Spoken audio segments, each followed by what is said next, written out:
부활이 없다고 주장하는 사두개파 사람들이 예수께 와서 물었다. 선생님, 모세가 우리에게 써주기를 어떤 사람이 형이 자식이 없어 아내만 남겨놓고 죽으면 그 동생이 그 형수를 맞아들여서 그 형에게 대를 이을 자식을 낳아줘야 한다 하셨습니다.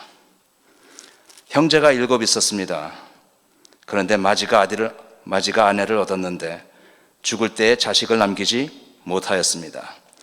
그리하여 둘째가 그 형수를 맞아들였는데 그도 또한 자식을 남기지 못하고 죽고 셋째도 그러하였습니다.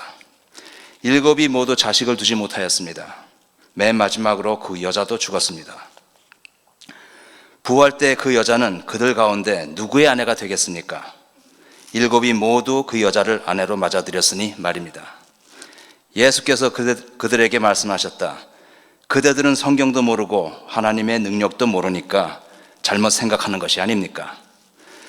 사람이 죽은 사람들 가운데서 살아날 때에는 장가도 가지 않고 시집도 가지 않고 하늘에 있는 천사들과 같습니다. 죽은 사람들이 살아나는 일에 관해서는 모세의 책에 떨기나무 이야기가 나오는 대목에서 하나님께서 모세에게 어떻게 말씀하셨는지를 그대들은 읽어보지 못했습니까? 하나님께서는 모세에게 말씀하시기를 나는 아브라함의 하나님이요 이삭의 하나님이요 야곱의 하나님이다 하시지 않으셨습니까?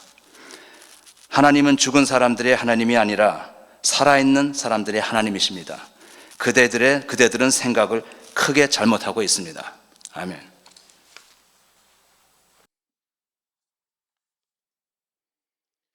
지난 주일 설교 마지막에 제가 오늘 예고를 했죠. 어떤 얘기를 하겠다고.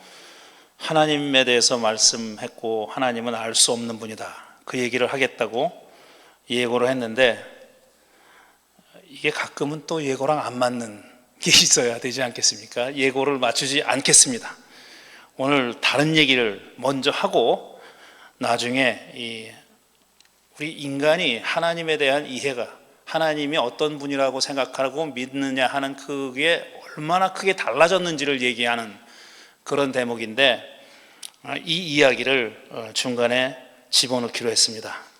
오늘 할 얘기가 물론 하나님에 대한 얘기이고 전혀 관련이 없는 얘기는 아닙니다. 넓게 보면 다 연결되어 있는 얘기죠.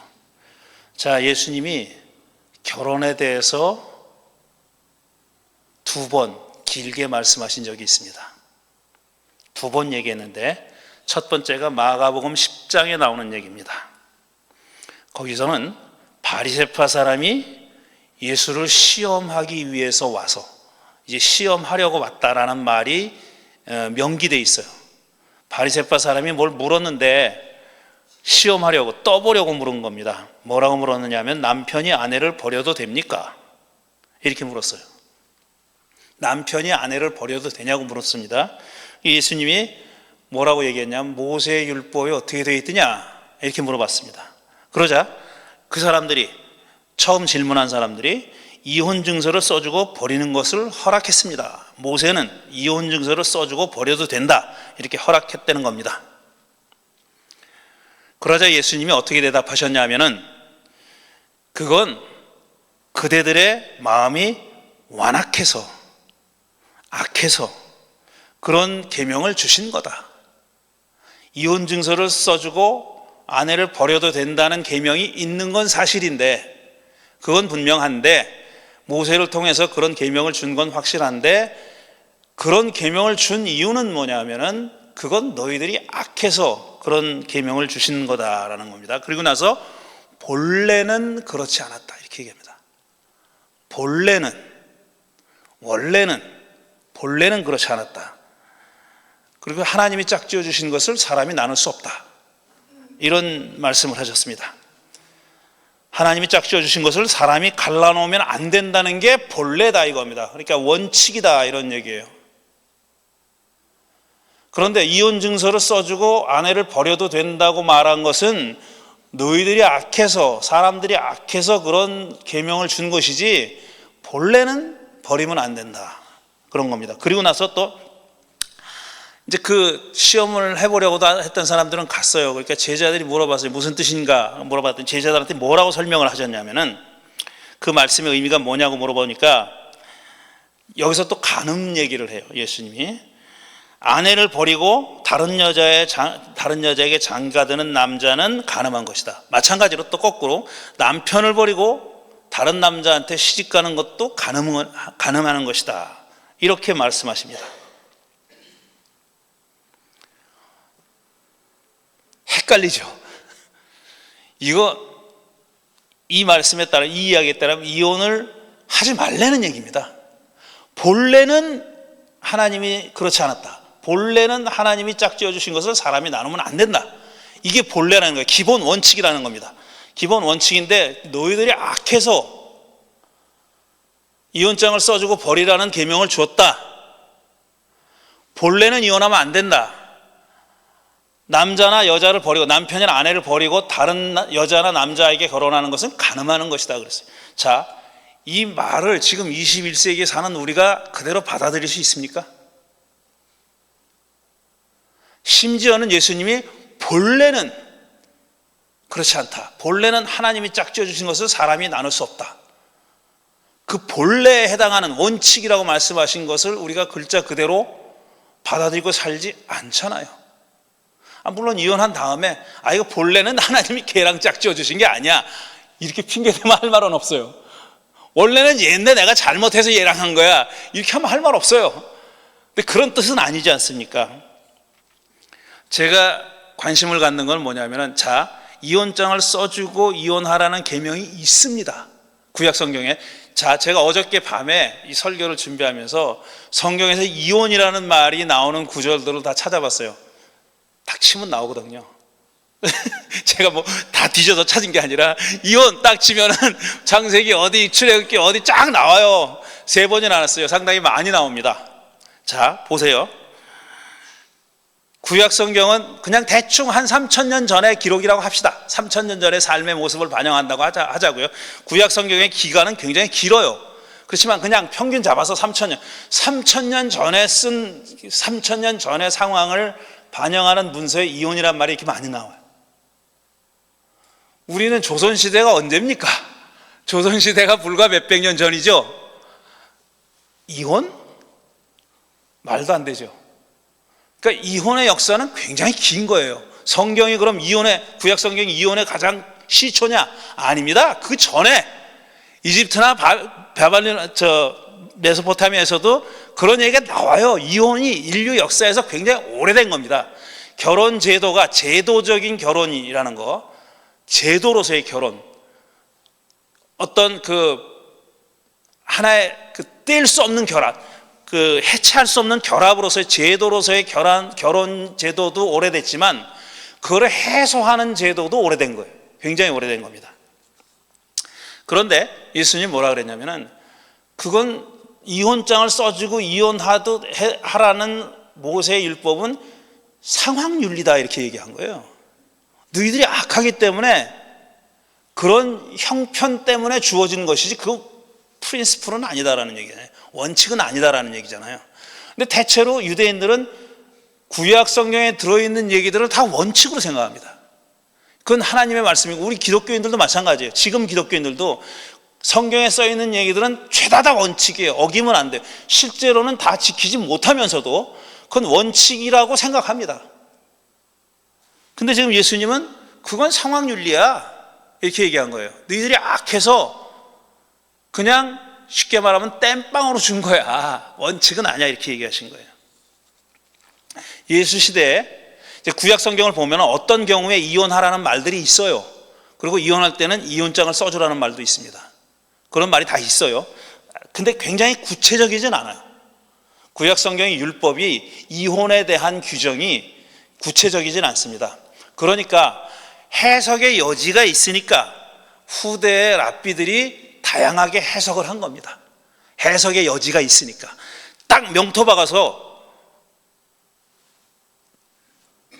모든 경우에 다 규정이 있다 그러면 해석의 여지가 없어요. 그런데 그렇지 않아요. 굉장히 두루뭉실하게 돼 있어요. 그렇게 해석의 여지가 있어서 예수님 시대에 크게 쌍대, 양대 학파가 있었어요. 뭐 힐렐, 샴마이 학파라 그러는데 그것까지는 몰라도 되고, 어쨌든 양대 학파가 있었는데, 한 학파에서는 이 다 바리새파 사람들입니다. 물론 바리새파 사람은 예수보다 좀 약간 후대지만 이렇게 쓸데없는 얘기를 하면 길어진다고. 사실 필요 없는 얘기인데 어때 양대 학파가 있었어요. 근데 양대 학파 중에 하나는 간음을 하지 않은 간음 이외의 이유로 이혼하는 건 안 된다, 이렇게 생각했어요. 그러니까 예수님하고 생각이 일치하는 거예요. 근데 또 다른 학파는 양대 산맥인데, 또 다른 학파는 쉽게 얘기해가지고 부인이 밥을 태웠어, 그것도 이혼 사유가 된다는 거예요. 그러니까 밥을 태운 모든 사람은 이혼하라는 얘기가 아니라 그렇게 사소한 일을 해도 이혼 사유가 될 수 있다, 이겁니다. 이렇게 양대 학파가 있었어요. 이혼에 대한 서로 다른 생각을 하는 그런 학파가 있었던 겁니다. 자, 그런데 오늘날 학자들이 지금 읽은 마가복음 10장에 나오는 이혼에 관한 얘기, 그 얘기를 어떻게 해석하냐면은, 그러니까 특히 이제 구약 성경에 이혼장을 써주고 이혼해도 된다라는 계명을 어떻게 해석하냐면은 이렇게 해석합니다.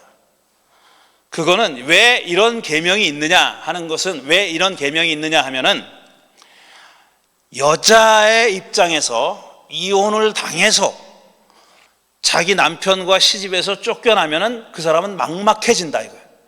먹고 살 길이 없어진다는 겁니다. 그러니까 우리나라에도 있잖아요. 여자들이 어렸을 때는 아버지한테 기대고, 결혼하면 남편한테 기대고, 나이 들면 아들한테 기댄다, 이런 말 있잖아요. 얘네들도 마찬가지입니다. 그래가지고 이 여자들이 누구한테 기대지 않으면 살아갈 수 있는 형편이 아니에요. 여자들이 경제 활동을 하는 것도 아니고 전문직에 종사할 수 있는 것도 아니고, 유대인들은 여자들한테 율법을 가르치느니 차라리 불태워버리겠다라는 격언이 있을 정도로 여자들을 그렇게 하대했습니다. 그러니까 이 사람들이 무슨 의사가 되거나, 뭐 그때는 의사도 별건 아니었지만 무슨 율법 교사가 되거나, 천만의 말씀, 불가능한 얘기입니다. 그러니까 이혼을 당하면은 먹고 살 길이 생전이 막막한 거예요. 그래서 이혼장을 써주고 이혼을 시키면은 다른 남자와 결혼할 수 있는 겁니다. 그래서 사실은 이 제도가 여자를 위한 제도다, 이렇게 이해해 왔어요. 아직까지 성서학자들이, 이게 중론입니다. 정설에 가까운 중론이에요. 그런데 제 질문은 이거예요. 과연 그럴까? 과연 이혼장을 써주고 이혼하라는 게 정말 여자를 위한 제도였을까? 혹은 제도는, 제도의 틀은 그렇다 해도 실제 생활에서 그게 그렇게 작용했을까? 하는 질문을 하게 되는 거예요. 우리도 제도는 잘 가지고 있어요. 지금 대한민국 보세요. 제도가 얼마나 좋아요. 헌법이 되게 좋아요. 법률도 되게 좋습니다. 나라는 개판이잖아요. 엉망이잖아요. 그것처럼 법과 제도가 존재하는 것과 현실 생활이 그 법과 제도를 따라가는 것은 별개의 문제입니다. 그러니까 이혼장을 써주고 이혼하는 것이 여자를 위한 제도다 할지라도 실제로 그랬을까라는 질문, 첫째. 두 번째 질문은, 그 당시에 여자도 이게 우리를 위한 제도라고 생각했을까? 라는 질문. 어떤 똑같은 현상을 보고, 똑같은 현상도 그 사람이 어떤 자리에서 어떻게 보느냐에 따라서 완전히 다르게 보입니다. 이건 뭐 만고의 진리예요. 똑같은 현상도 똑같지가 않아요. 전혀. 이게 어떤 법도 그걸 여자가 보는, 여자의 눈으로 보느냐, 남자의 눈으로 보느냐, 다릅니다. 백인의 눈으로 보느냐, 흑인의 눈으로 보느냐, 달라요. 부자가 보느냐, 가난한 사람이 보느냐, 전혀 다릅니다. 그러니 현대 성서학자들이 야, 이거 여자를 위한 제도였어 라고 그렇게 생각해도 그 당시에 살던 사람들도 과연, 특히 여자들도 그렇게 생각했을까 하는 겁니다. 요즘은 좀 달라졌지만 20세기 말까지도, 20세기 중엽 말엽까지도 성서학자의 95% 정도는 남자였습니다. 여자 성서학자 눈 씻고 찾아봐야 몇 명 나올 정도였습니다. 그게 현실이에요. 그러니까 이 텍스트를 해석하는 사람들도 죄다 남자인 겁니다. 그거 인정하지 않으면 안 되는 거예요. 실제로는 어땠을까? 궁금하지 않아요? 실제로는 어땠을까? 이혼장을 써주고 이혼하라는 그 제도가 지켜졌다면 실제로 지켜졌을까 하는 질문, 그 다음에 그 당시 살던 사람들은 그 제도를 어떻게 받아들였을까? 궁금하죠? 이 대목에서 제가 생각나는 영화, 언젠가 한번 짧게 말씀드린 적이 있는데 우리말 제목으로 더 스토닝이라는 영화가 있습니다. 스토닝, 돌로 때리는 것. 원 제목은 더 스토닝 오브 소라야 M이라는 영화예요. 이게 2000년대 초에 나온 영화인데요. 심장이 강하지 않으면 안 보는 게 좋아요. 너무 끔찍해요. 끔찍한 장면이 많이 나와요. 영화가 어떻게 되냐면은 프랑스의 어떤 기장가 하는 사람이 이란의 어떤 시골을 지나가다가 자동차 고장 났어요. 그래서 자동차를 고쳐야 돼요. 근데 너무 외진 곳이라서 고치는데 여러 날이 걸리는 겁니다. 그래서 그 마을에 머무르게 됐어요. 그 마을에 머무르면서 목격한 일을 적은 소설을 영화한 겁니다. 그런데 그 소설은 실화에 기반을 한 소설이라는 겁니다. 자, 이 친구가 이제 본 거예요. 근데 거기 이제 소라야라고 하는 여자가 사는데 자식들이 있어요. 아들이 몇 명 있어요. 이 남편이 부자입니다. 그 마을의 유지예요. 토호야, 토호. 그 마을의 토호인데 이 부인이 마음에 안 드는 거예요. 그래서 14살짜리 젊은 아이를 지금 아이랑 결혼하고 싶은 거예요. 그럼 이혼을 하면 되잖아요. 근데 이혼을 하려니 위자료 주기가 싫은 거야. 위자료 주기가 싫은 거예요. 그래서 어떤 계략을 세우냐면 자기 부인이 엄한 놈이랑 바람이 났다, 이런 소문을 퍼뜨립니다. 그러니까 가늠한 여자를 만들어요. 근데 이 여자는 돈 주기도 싫거니와 이 여자가 이혼을 원치 않아요. 자식들하고 살고 싶어 해요. 근데 자식을 뺏기잖아요. 그러니까 이혼하기 싫어하는 겁니다. 이혼을 안 했으면 하는데 말을 안 들으니까 남편이 간음죄를 뒤집어 씌워가지고 여자를 죽이려고 그래요. 그래서 결국 마을 사람들이 다 알아요. 저 남편이 지금 왜 죽이려고 하는지, 다른 젊은 여자하고 바람이 나가지고 그 여자랑 결혼하고 싶어서 하는지 다 알고, 그 다음에 돈 주기 싫어서 하는지도 다 알아요. 그런데 마을 사람들은 다 침묵합니다. 왜? 그 부자한테 다 신세를 지고 있거든. 그러니까 다 침묵해요. 침묵하고, 심지어는 그 동네에 사는 이제 그 무슬림 마을인데 이제 그 성직자가 있잖아요. 거기서 뭐라 그러냐면 이제 코란을 들먹여요. 신의 계시를 들먹이면서 이 여자를 정죄합니다. 그래서 어떻게 하냐면 반쯤 땅에다가 묻고 돌을 던져서 죽여요. 근데 제일 먼저 돌을 던지는 건 아들 보고 던지라 그래요. 아들 보고.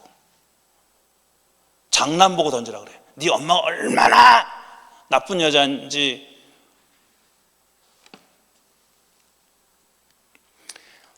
코란이 그렇게 말할 리가 없잖아요.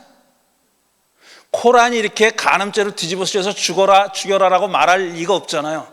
거기도 간음에 대한 규정이 있겠죠. 근데 그걸 악용하는 거예요.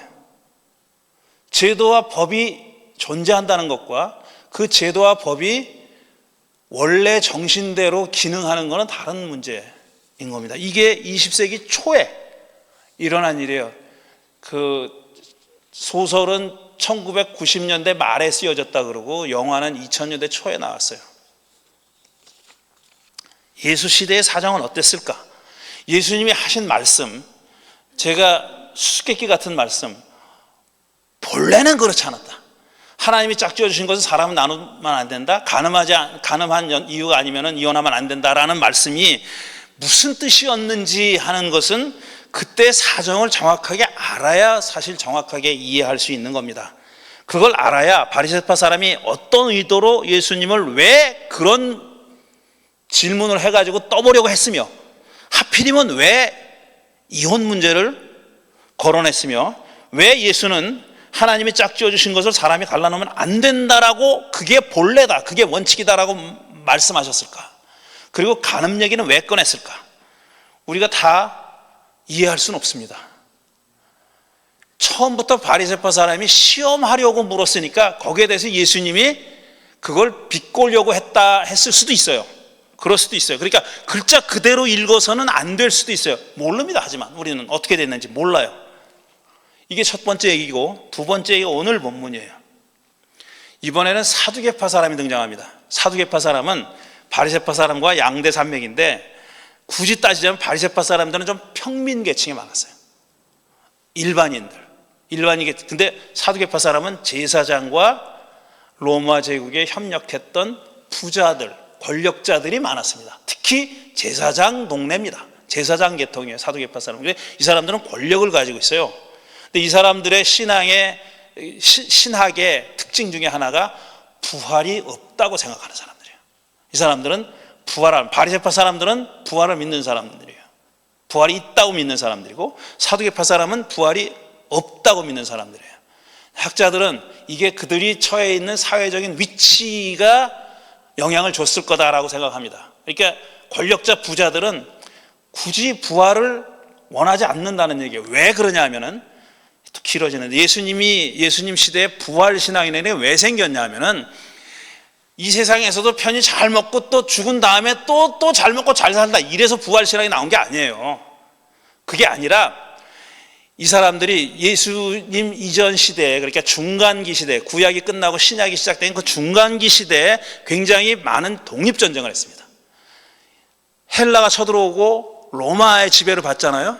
그리고 로마의 꼭두각시들의 지배를 받았어요. 그러니까 이 사람들이 독립전쟁을 한 거예요. 독립전쟁을 하다가 너무나 무력하게 죽어갑니다. 많은 사람들이 죽어가는 거예요. 근데 그렇게 죽어갔던 유대인들이 어떤 생각을 하냐면, 이거 하나님이 살아계시는데 어떻게 이럴 수가 있느냐 이거죠. 어떻게 이런 일이 일어나지? 근데 암만 기도하고 거룩한 전쟁을 한다고 나가도 판판이 지는 거예요. 그러니까 이 사람들이 어디까지 생각이 미쳤냐면, 현생에선 이렇게 치더라도, 이렇게 억울한 죽음을 당한 순교자들이 그냥 죽고 끝날 수는 없다. 다시 살아날 거다. 이렇게 믿기 시작한 겁니다. 물론 유대 안에서 생겨난 사상은 아니에요. 조로아스터교라고 하는 이방 종교에서, 이란을 중심으로 이방 종교에서 들어온 상관입니다. 걔네들은 오래전부터 부활 신학을 가지고 있었어요. 근데 거기서 가지고 온 거예요. 왜 가져왔느냐? 너무 억울해.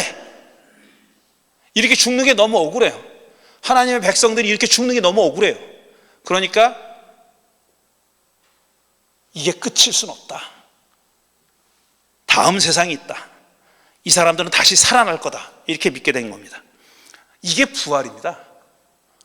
그러니 사두개파 사람들이 이 부활을 믿겠어요? 부활을 안 믿지. 그런 사람들, 자기들은 지금 로마의 부역자들 아니에요. 근데 원래 부활 신앙이라는 게 어떻게 생겼냐면, 거기 저항하는 사람들이 받아들인 신학이란 말이에요. 그러니까 안 믿지, 이 사람들은. 그런 사람들입니다. 이런 사람들이 와서 질문한 게 오늘 읽은 내용이에요. 자, 남편과 아내가 있는데 남편이 7형제라는 거예요. 근데 큰 아들이 자손을 못 보고 죽었어요. 그러면 구약 성서의 율법은 어떻게 되어 있냐면, 동생이 형수랑 동침을 하든지 결혼하든지 해가지고 후사를 이어주는 법이 있었습니다. 그걸 형사 취수법이라고 그래요. 형이 죽으면 형수를 취한다, 이런 법이에요. 남자 입장이 붙인 이름이죠. 이것도 형사 취수니까. 그런 법이 있었어요. 근데 지금 사두개파 사람이 와서 딴죽 걸려고 질문한 거는, 그 7형제가 다 한 여자랑 큰 며느리랑 그 집안의 큰 형수랑 다 결혼했는데 후사를 못 보고 죽었다는 거예요. 후사를 받든지 못 받든지 어쨌든 죽었다는 거예요. 그러면은 나중에 부활한 후에, 이거 비꼬는 거죠. 그러니까 부활한 후에 이 여자는 누구의 남편, 누구의 아내입니까? 첫째입니까? 둘째입니까? 일곱째입니까? 이렇게 물어본 거예요. 그러니까 이거는 조롱하는 겁니다. 부활 신앙을 가지고 있는 사람을 조롱하는 거고, 사두개파 사람은 예수도 그런 신앙을 가지고 있다고 믿었기 때문에 예수한테 와서 그렇게 물은 겁니다. 그러니까 예수님 대답이 아까 읽은 내용이에요. 너희들 아무것도 모르네? 이렇게 얘기한다면, 하나님도 모르고 권능도 모르고 아무것도 모르네. 천사같이 되는 거야. 거기 시집도 안 가고 장가도 안 가. 이렇게 말씀하셨습니다. 근데 오랫동안 교회는 이걸 글자 그대로 받아들였어요. 그래서 부활한 다음에는 시집도 안 가고 장가도 안 가고 천사처럼 되는 거다. 그렇게 믿어요. 그걸 제 말은 글자 그대로 받아들였다는 얘기예요. 과연 그런 뜻일까라는 거죠. 근데 여기는 지금 가정을 해서 얘기한 겁니다. 사두개파 사람이 가정을 해서 7 형제가 있었는데 이렇게 됐다. 가정을 해서 얘기했는데 실제로 이런 일이 있었다고 구약성경이 말합니다. 구약성경 창세기 38장을 보면은 딱 이런 얘기가 나와요. 이거 페미니스트 신학자들이 굉장히 중요하게 생각하는 스토리입니다. 창세기 38장에 나오는 얘기 이거예요. 유다라고 야곱의 아들 중에 하나죠. 유다가 있었는데 유다에 이제 아들이 셋이 있었어요. 에르라는 아들이 있었고 오난이라는 아들이 있었고 마지막에 뭐 셀라인가? 셀라라는 세 아들이 있었어요. 아들이 이게 7이 아니라 여기 셋입니다. 실제로는 셋이 있었는데 에르가 결혼했어요. 그래서 부인을 맞아들였는데 죽었어요, 갑자기. 근데 창세기에는 뭐라고 적혔냐면 야훼 눈에 나쁜 짓을 해서 죽었다 그랬어요. 근데 무슨 나쁜 짓을 했는지 몰라. 어쨌든 에르가 죽어요. 그러니까 유다가 둘째인 오난한테 명령을 했습니다. 율법 따라서 너 형수랑 자서 형의 후사를 만들어줘. 이런 명령을 한 겁니다. 그 형사 취수법에 따라서 명령을 한 겁니다. 그러면은 아버지는 동생이지만 거기서 태어나는 아이는 형의 아이가 되는 거예요. 법적으로. 그렇게 하라는 겁니다. 그래서 오난이 그 명령을 받아서 형수 방에 들어가긴 했는데 자기가 형의 아들을 만들어주고 싶지 않은 거예요. 그래가지고 땅바닥에다 사정을 했다. 그렇게 얘기합니다. 임신 못하게 그렇게 한 겁니다. 그러니까 그게 또 야훼 눈에 너무 사악해 보여가지고 그놈도 죽어요. 오난도 죽어. 그러니까 유다 입장에서는 아들 둘을 졸지 이런 거예요. 우리 한국식으로 얘기하면은 남편 잡아먹는 여자가 된 겁니다. 제가 그 말에 동의하는 거 아닙니다. 절대로. 우리가 그렇게 표현했다는 거죠. 우리 결례가. 유다가 보기에 이제 마지막에 셀라까지 들여보내야 되는 거예요. 근데 야 쟤도 죽으면 어떡하지? 그럼 내가 대가 끊어지게 생겼는데 이렇게 된 겁니다. 그래가지고 자기 며느리한테 다말한테 셀라가 클 때까지 너 친정에 가 있어. 소박을 놨어요. 친정으로 쫓아보냈어요. 그리고 나서 한참 세월이 흘렀다 그랬어요. 38장 보면 그렇게 써 있어요. 한참 세월이 흐른 후에 이번엔 유다의 부인이 죽습니다. 유다의 부인이 죽으니까 곡하는 기간이 있어요. 예의를 갖추는 거예요. 사자에 대한 예의를 갖춘다. 그 곡하는 기간이 끝나자마자 친구 한 놈을 데리고 양털을 깎으러 가요. 양을 기르고 있었나 봐요. 양털을 깎으러 갑니다. 이게 큰 행사입니다. 양털을 깎는 일이. 양털을 깎으러 가는데 그 얘기를 친정집에 가 있는 다말이 들었어요. 다말이 듣고 우리 시아버지가 양털을 깎으러 간다네. 어떤 생각을 했냐면은 과부 옷을 벗고 너울을 썼다 그랬어요. 이게 창녀의 행색입니다. 창녀처럼 꾸미고 자기 시아버지가 지나가는 길목에 앉아가지고 호객행위를 한 거예요. 그러니까 곡하는 기간이 막 끝난, 금욕계 기간이 막 끝난 유다가 거기 지나가다가 발동을 했어요. 친구한테 나 저 여자애 사고 싶어. 그런 겁니다. 근데 현찰이 없어. 이 친구가 현찰이 없으니까 약속을 해. 그러면 다말이 뭐라 그러냐면 그러면 저 어르신이 갖고 있는 물건을 담보로 달라고, 도장하고 허리띠하고 지팡이를 달라 그래요. 그러니까 이 유다란 친구가 너무 이제 욕정이 강하니까 알았어. 그거 주면 안 되는 겁니다. 절대로 주면 안 되는 거예요. 자기 신분증이에요. 이거 아이디 카드입니다. 도장하고 허리끈하고 지팡이를 줘요. 그러고 나서 하룻밤 잤어요. 근데 딱 임신이 됐네, 다말이. 나중에 집에 와가지고 한참 기간이 또 흐른 후에 며느리가 임신했다는 소식을 듣습니다. 그러니까 이놈이 대노해가지고, 이놈이라 그래서 이 유다라는 친구가 경노하고 대노하고, 요즘 누가 하듯이 그냥 경노하고 대노해가지고 당장 인연을 화형을 시켜라, 화형에 처하라, 이렇게 됐어요. 그러니까 시아버지가 며느리를 화형시킬 수 있는 권한이 있었다는 얘기예요. 그 말 그대로 받아들이면은. 그러자 다말이 이 아이 아빠는 이 물건의 주인입니다. 그리고 물건을 딱 보내요. 도장하고 허리띠하고 지팡이를 보냅니다. 그러니까 그때서야 유다가 뭐라 그러냐면, 이 아이가, 이렇게 자기 며느리가 자기보다 의롭구나, 내가 막내를 보냈어야 하는데, 이렇게 얘기합니다. 그렇게 하고 이 얘기는 38장은 다말이 아이를, 쌍둥이를 낳아요. 그러니까 그건 시아버지 신 겁니다. 막내 셀라를 남편으로 줬다는 말이 없어요. 거기서 얘기 끝나요.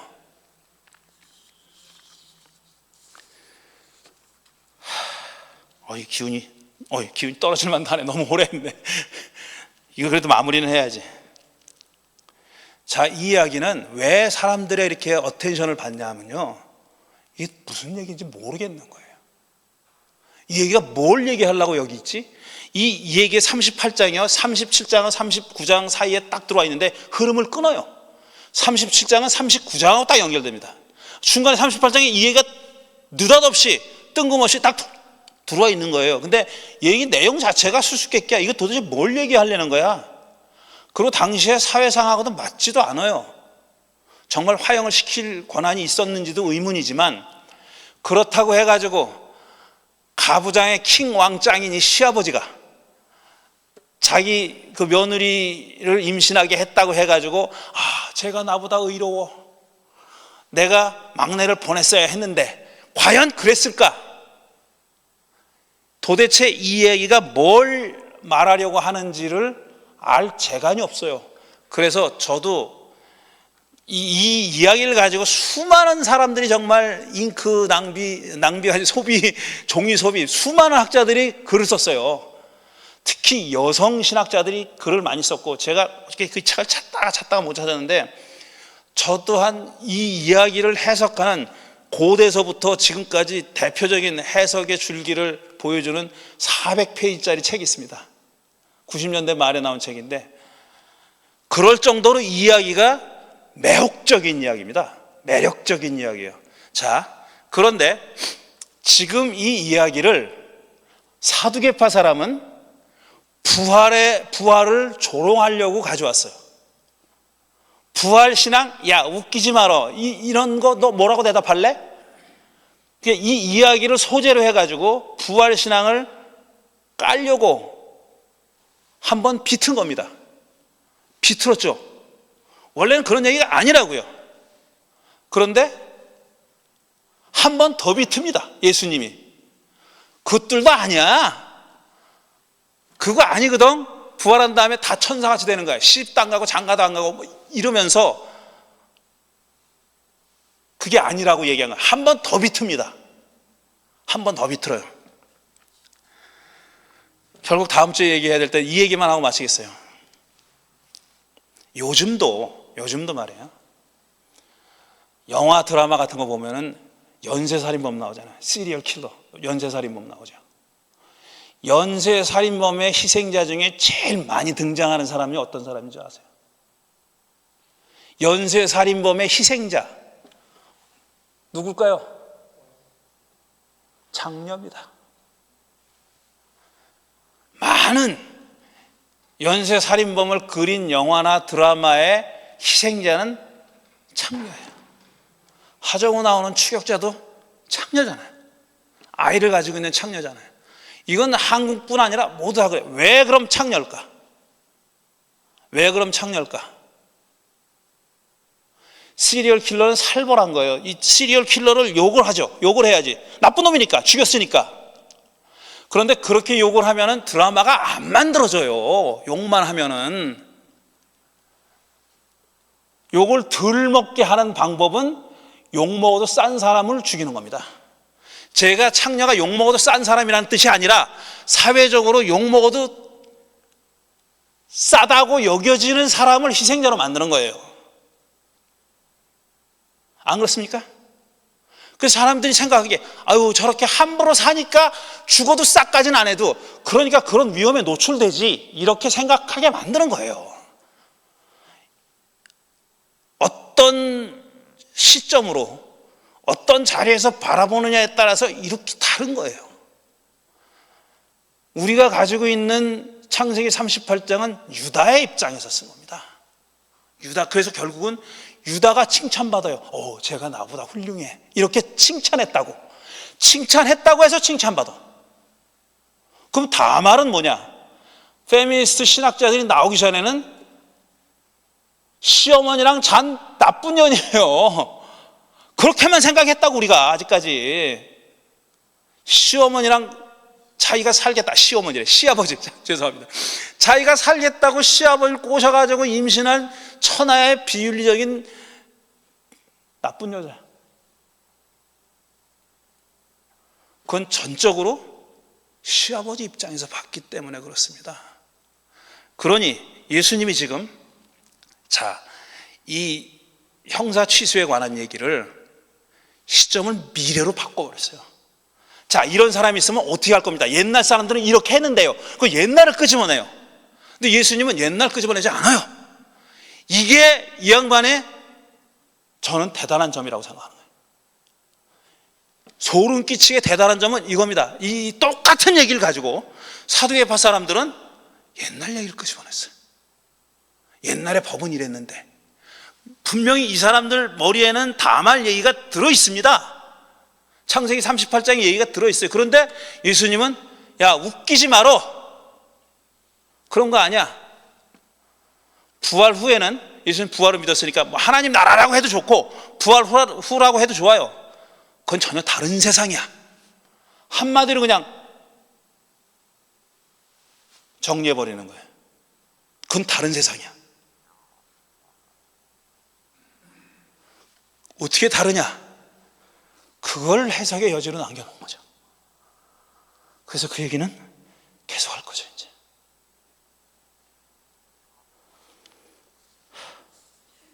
더 길게 했네 지난주보다. 죄송합니다. 잠시 묵상하겠습니다.